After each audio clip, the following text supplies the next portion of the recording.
नमस्कार, आदाब, सत श्री अकाल मित्रों, स्वागत है एक बार पुनः समाधान कार्यक्रम में आप सभी का, जो कि आपका अपना कार्यक्रम है, आपका पसंदीदा कार्यक्रम है।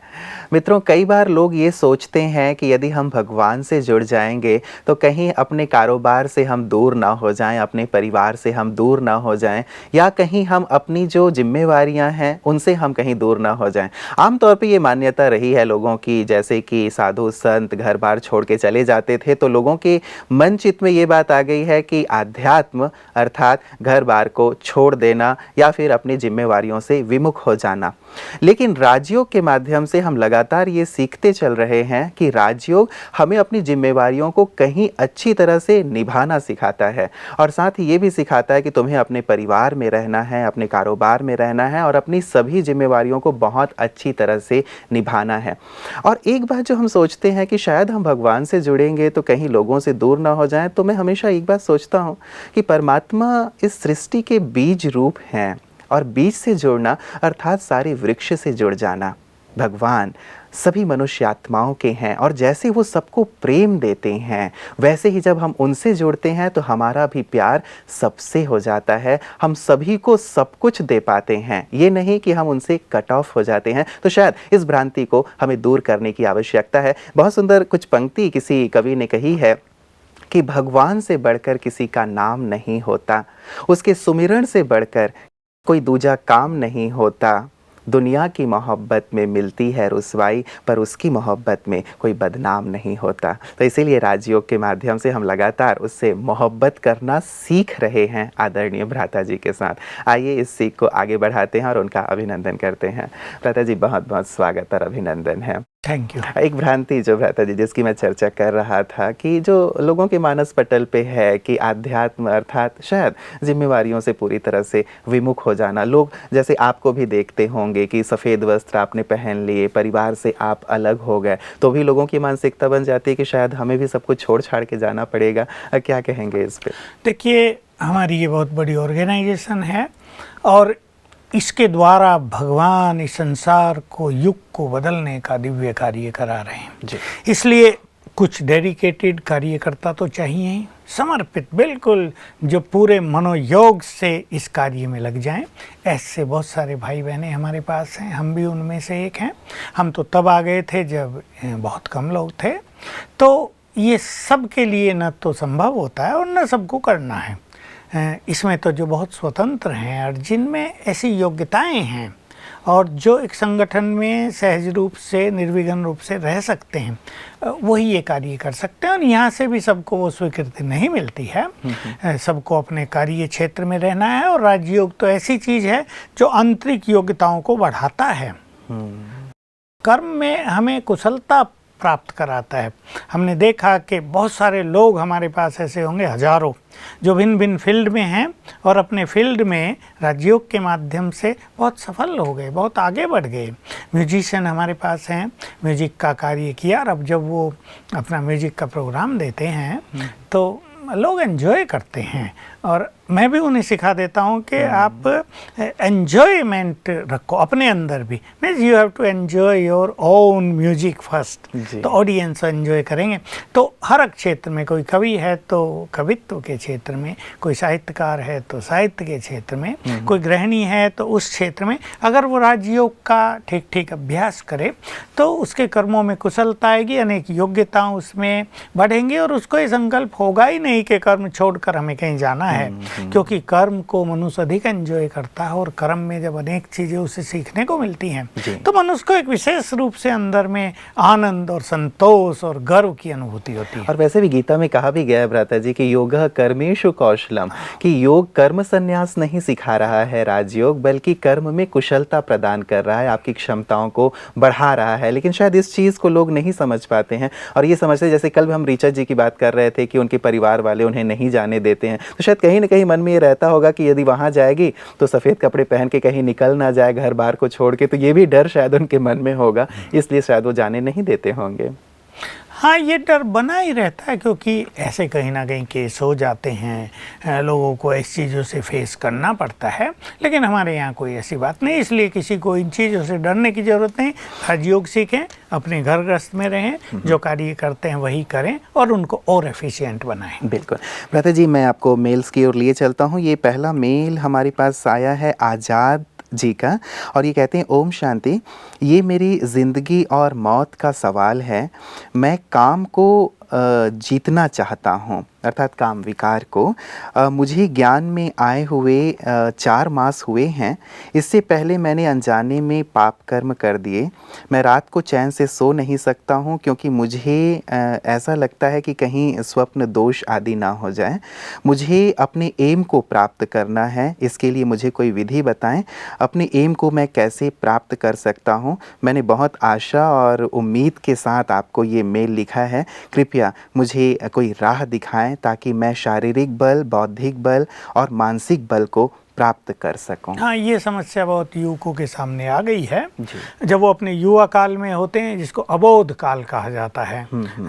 14-15 साल की आयु से 20 साल की आयु तक। तो वो कई ऐसी गलतियां करते हैं, बुरे संग में आते हैं, काम वासना के अधीन हो जाते हैं।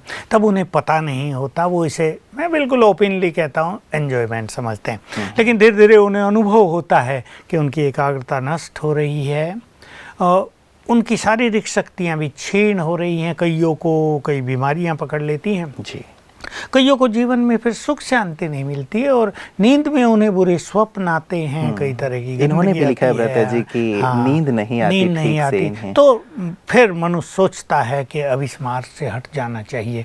तो ये मैं इसको अप्रिशिएट करूँगा कि ये राजयोग के मार्ग पर आ गए हैं।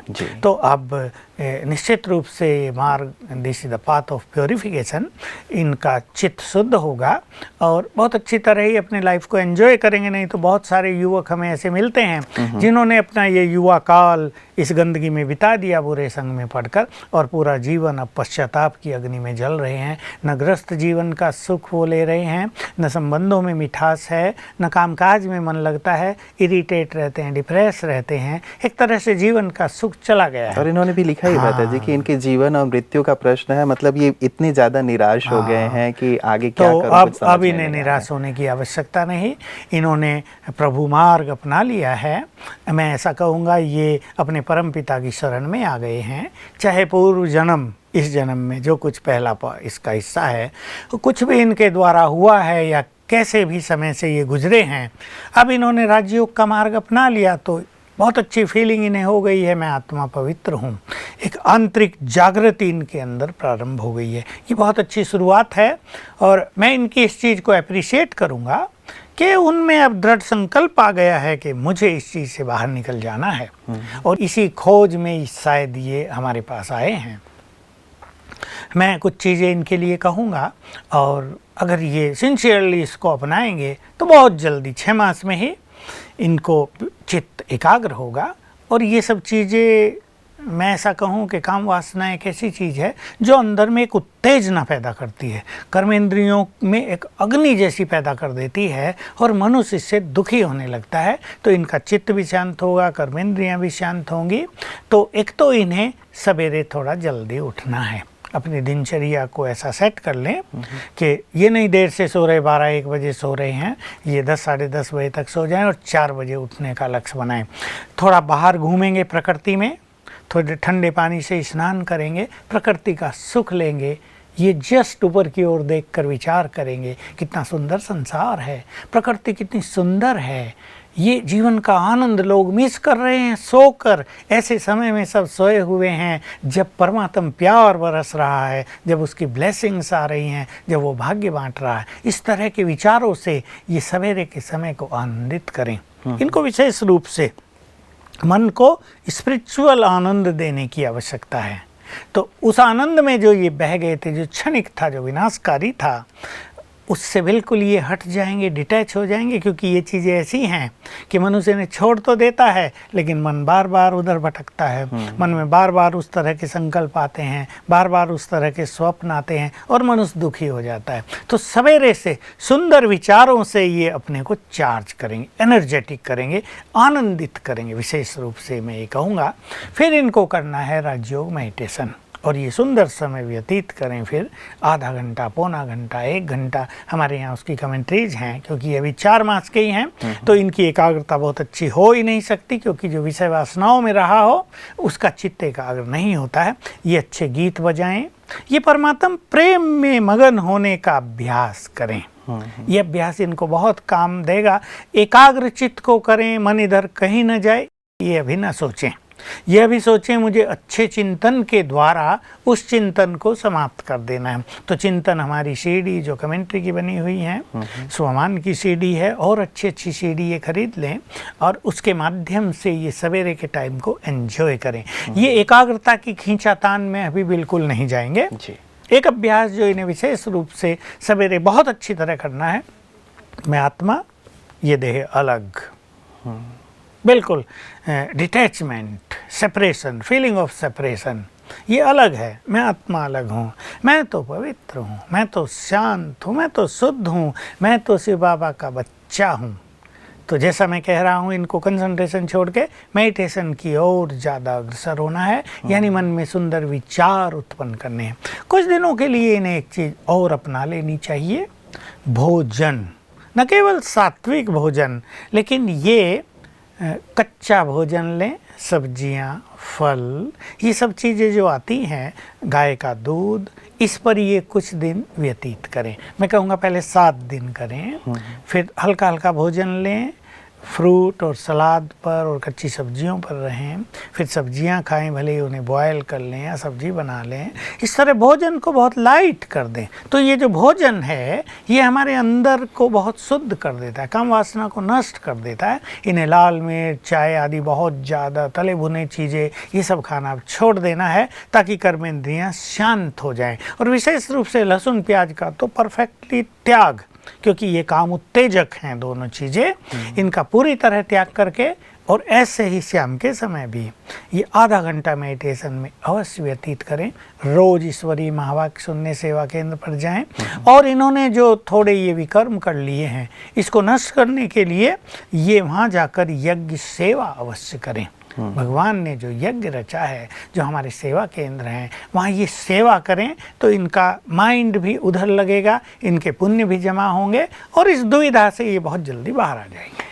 2-3 चीज़ें भ्राता जी विशेष करके मैं जानना चाहूँगा इस विषय में, क्योंकि आजकल का जैसे युवा वर्ग है, या जैसे ही हम युवा काल की ओर बढ़ रहे हैं, तो कई बार सही मार्गदर्शन हमें प्राप्त नहीं होता, चाहे माता पिता का, चाहे शिक्षकों का। तो ऐसे में जब बच्चा बड़ा हो रहा होता है, तब अपनी जो एक शारीरिक परिवर्तन हो रहा होता है या हार्मोनल चेंजेस हो रहे होते हैं, तो अपने संगी साथियों के साथ ही वो कई प्रकार की बातें करता है, और वो अधकचरा जो ज्ञान है, वो नीम हकीम खतरे जान वाली जो स्थिति होती है, वो ऐसे बच्चों के साथ देखने को मिलती है। तो शायद ऐसी स्थिति आ जाती है।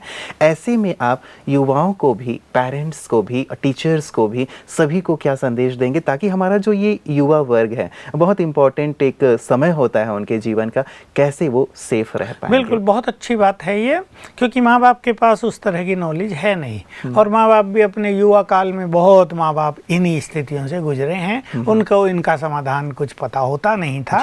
और रही बात साथियों की, साथियों को तो जीरो हैं, वो तो इसके बारे में उन्हें कोई, वो जो भी टेलीविजन से, मूवी जो भी से, या जो भी पत्र पत्रिकाओं में वो गंदगी फैलाएंगे, उनके पास इसकी कोई नॉलेज नहीं है।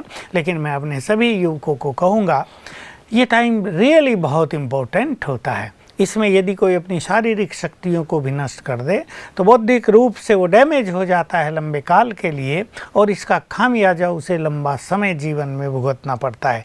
किसी को इरिटेशन के रूप में, किसी को डिप्रेशन के रूप में, किसी को जीवन में असफलता के रूप में, तो किसी को एकाग्रता नष्ट होने के रूप में। पढ़ाई में ही थोड़ा एकाग्रता चाहिए। मान लो आगे चल के बैंक में एम्प्लॉय लग गया, वहाँ उसको बहुत एकाग्रता चाहिए, नहीं तो कुछ का कुछ करेगा और वो फेल हो जाएगा वहाँ पर। इसलिए युवा वर्ग को प्योरिटी पर विशेष ध्यान देना चाहिए। शारीरिक परिवर्तन आते हैं। और विशेष रूप से ये चीज़ जानने की है, माँ बाप अगर बहुत विशियस हैं तो उनके बच्चों में वो विशियस हार्मोन्स होते ही हैं, बहुत गंदे हार्मोन्स होते ही हैं। फिर अगर उनका खान पान बचपन से ही गंदा है, आजकल जो रॉयल फैमिली कहलाती है ना, उनमें शराब और मांस तो कॉमन बात है। माताएं अपने बच्चों को खिलाती हैं, दादियाँ अपने बच्चों को खिलाती हैं, इसके बिना तुम्हारा जीवन कुछ नहीं है। समझते हैं कि शारीरिक ग्रोथ इससे जुड़ा हुआ लेकिन है, इससे मानसिक ग्रोथ बिल्कुल नष्ट हो जाता है। और ऐसी नारियों को मैं कहूँगा ये सब छोड़ दें, ये आसुरी चीज़ें हैं, इनका उपयोग अपने बच्चों को न करें। अगर तुम अपने बच्चों को चरित्रवान देखना चाहते हो, अगर आप चाहते हो वो अच्छे इंसान बने, तो सात्विकता की ओर उन्हें बढ़ाएंगे। माँ बाप और दादा दादी भी इस गलत गंदगी के मार्ग की ओर उन्हें अग्रसर न करेंगे। वो खिला तो देंगे, अंडे खाओ, शारीरिक ग्रोथ होगी, लेकिन सेक्सुअल फीलिंग बढ़ेंगी, वो गलत मार्ग पर जाएंगे। जो आजकल ये बहुत गलत यौन शोषण की चर्चाएं जहाँ तहाँ होती है, ये सब इनकी देन है। तो खान पान को अपने को शुद्ध करें, विचारों को शुद्ध करें। सभी युवक सत साहित्य का अध्ययन करें, गंदी फिल्में, गंदे टीवी पर जो चित्र आते हैं उनको देखने से परहेज करें, क्योंकि वो इनके जीवन को नष्ट करने वाली चीज़ है। तो लक्ष्य रखें, हमें मानसिक रूप से अपने को शुद्ध रखना है, चरित्र को श्रेष्ठ रखना है, अपनी एकाग्रता को बढ़ाना है, इसलिए इस गंदगी की ओर नहीं जाना है। भ्राता जी, कई बार संग बहुत ज़्यादा एक क्या कहें इम्पॉर्टेंट फैक्टर है इन चीज़ों के लिए, कि जैसा संग होता है वैसा ही इन लोगों को रंग लगता है, कि संगी साथी यदि वैसा कर रहे हैं, वही चर्चाएं हो रही हैं, तो वो भी उसमें बह जाता है। तो ऐसे में संग कितना महत्व रखता है, और कैसा संग हो, कैसा संग ना हो, क्या इस पर भी थोड़ा प्रकाश डालेंगे आप? इस संग ने बहुतों के जीवन को नष्ट कर दिया है। अनेक युवकों के घरों से मुझे फ़ोन आते हैं, माताएं फ़ोन करती हैं, उनके फादर फ़ोन करते हैं, हमारा बच्चा अभी 18 साल का जुआ खेल रहा है, शराब पी रहा है, रात को 12-1 बजे घर पर आता है, हम कुछ कह ही नहीं सकते, मरने बांटने को तैयार हो जाता है। तो ये बुरे संग का प्रभाव है।